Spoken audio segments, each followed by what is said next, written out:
شاعری کی تو اس وقت میں نے جو کچھ بھی اپنا مواد لکھا وہ میں نے رف کاغذ پہ پھر اس کو رجسٹر پہ لکھتے رہے. تو اس کے بعد 1995 میں نے حلقہ محبان ادب کے نام سے ایک تنظیم بنا لی.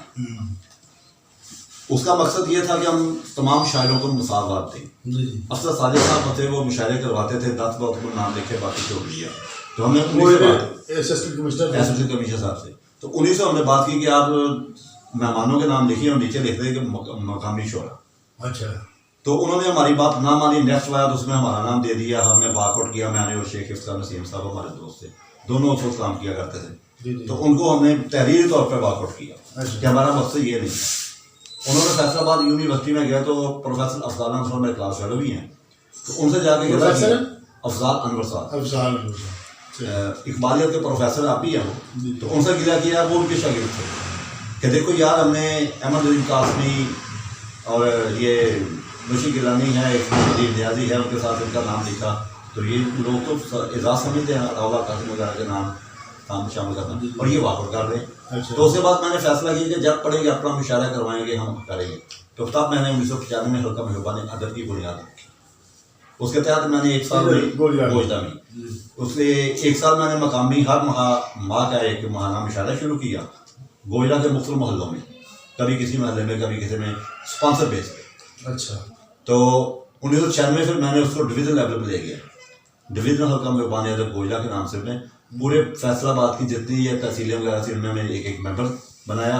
اور وہ ہوتا یہ تھا کہ ایک شہر میں جس میں مشاعرہ ہوگا جو ممبر وہاں کا وہ ارینجمنٹ کرے گا, باقی ہمارے وہ جو 12-13 دوست ہیں وہ وہاں مہمان ہوں گے اور پراپر وہاں کے جو لوکل شاعر ہیں وہ اس میں پارٹیسپیٹ. اس طرح ہم نے کافی مشاعرے رکھے. تو موم بتی لینا اس کو. ہاں. تو اسی طرح آگے چلتا رہا معاملہ. تو کچھ دیر بعد مشاعرے چلتے رہے تو میں نے ایک سال بعد وہ ہائی جیک ہو گیا ہمارا جو حلقہ تھا. وہ اس کی وجہ تھا ایک امیر آدمی جب آ جاتے ہیں نا تنظیموں میں تو ویسا ہو جاتا ہے. بالکل.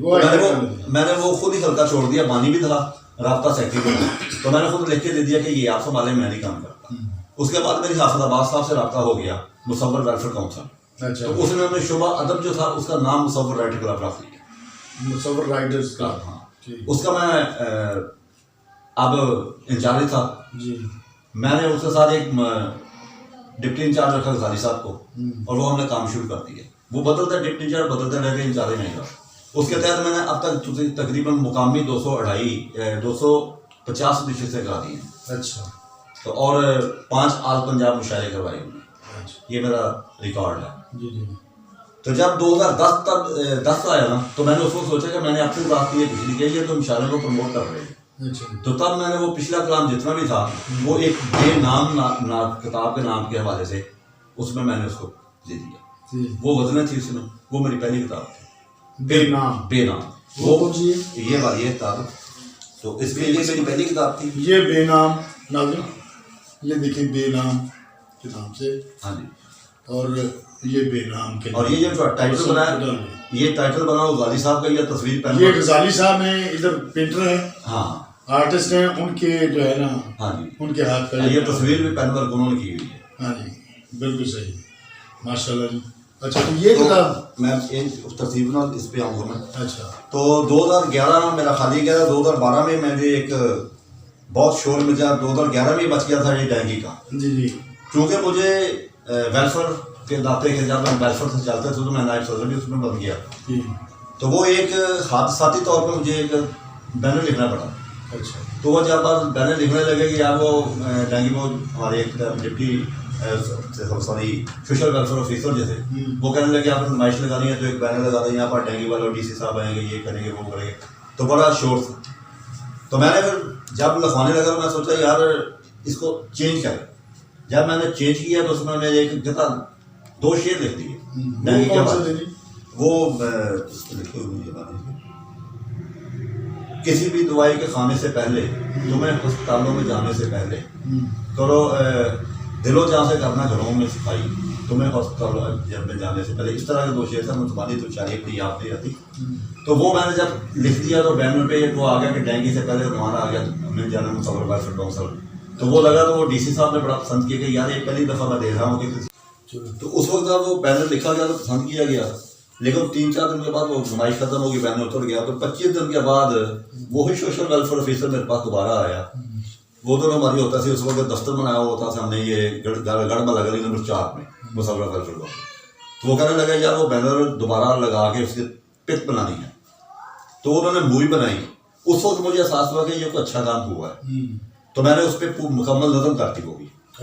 اس کے بعد میں نے 5 نظمیں اور لکھی ڈینگی پہ، پبلک اویئرنیس اور ڈینگی وجہ سے 5 نظمیں لکھنے کے بعد میں نے تہیہ کیا کہ یہ کتاب مکمل ہو سکتی ہے. تو میں نے وہ کتاب مکمل کی 45 دن میں، اس میں 46 نظمیں میں لکھی پبلک اویئرنیس ڈینگی وائرس پہ. تو اس کو پھر میں نے بعد میں اس کو پبلک کروایا، احساس زندگی کا اس کا نام رکھا گیا. تو ایک اس میں مجھے دکھ ہوا ہے کہ یہ ایشو ملکی تھا، قومی تھا، اور اس وقت اس کی شباز شریف بہت کر رہا تھا ایڈورٹائزمنٹ کر رہے لڑکی کے بارے میں.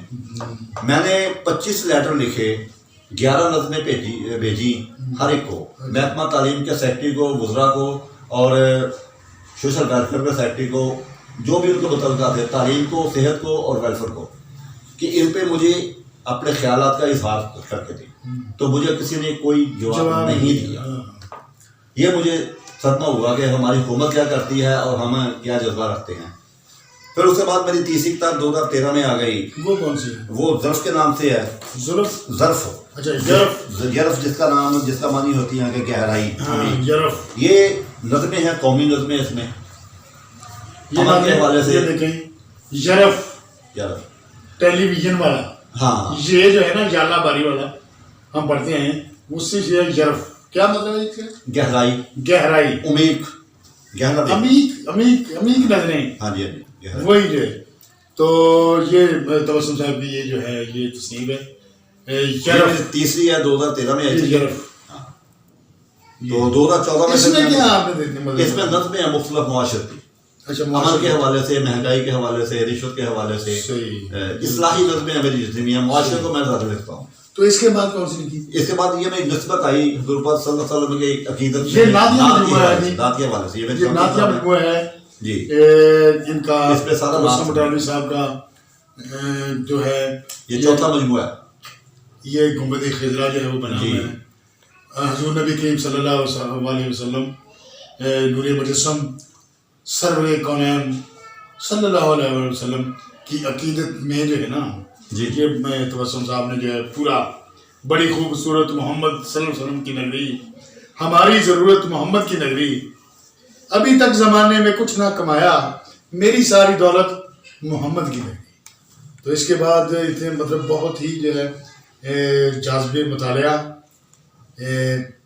کیا بات ہے. جس دل میں سجے آپ صلی اللہ علیہ وسلم کا دربار ہمیشہ، لا ریب کہ اس دل میں ہیں سرکار ہمیشہ. جس دل میں مچلتی ہو طرف وصل محمد صلی اللہ علیہ وسلم، ہوتا ہے اسے آپ صلی اللہ علیہ وسلم کا دیدار ہمیشہ. تو ماشاء اللہ جی کیا بات ہے. آپ مجموعہ سن کے میرا تو یقین کر کے جانا کہ میں عقیدت کے لیے بہت زیادہ. بہت مہربانی سر. اچھا، اس کے بعد میں نے ایک کتاب لکھی تھی جو مختلف وقتوں میں، مختلف اوقات میں ہم نے کسی شخصیت پہ نظمیں لکھی. تو وہ کیوں لکھی شخصیت پہ؟ متاثر ہو گئی؟ متاثر ہوتی نہیں. اس میں مختلف نظمیں بھی ہیں. یہ ثانیہ پشاور کے حوالے سے لکھا گیا ہے، تم ہمیشہ زندہ ہو بچوں کے لیے، کہ جن بچوں نے ابھی کھلونے لے کر دل بہلانا تھا، ان بچوں نے گلی گلی میں گیت وفا کا گانا تھا. ان پھولوں کو ریزہ ریزہ کر دیا ظالم لوگوں نے، جن پھولوں کی باس نے میرا دیش ابھی مہکانا تھا. نہیں، اس میں آپ نے دہشت گردی کو بھی ٹچ کیا ہے. یہ کچھ نظمیں ہیں اس میں، اس قسم میں دہشت گردی نہیں. یہ نظم ہے، اس میں یہ طب کا فارمولہ بھی ہمیں لکھا ہوا ہے. اچھا. تو یہ ایسے کھانا چاہیے. اس میں یہ مبارک باتیں ہیں، کچھ مبارک باتیں ہیں، کچھ شخصیت بات ہیں، جیسے نوید بخاری عمر میں ڈوبتی نیا بچانے کی مبارک ہو، چمن میں رنگ و بو پھر سے سجانے کی مبارک. اس کا فلیپ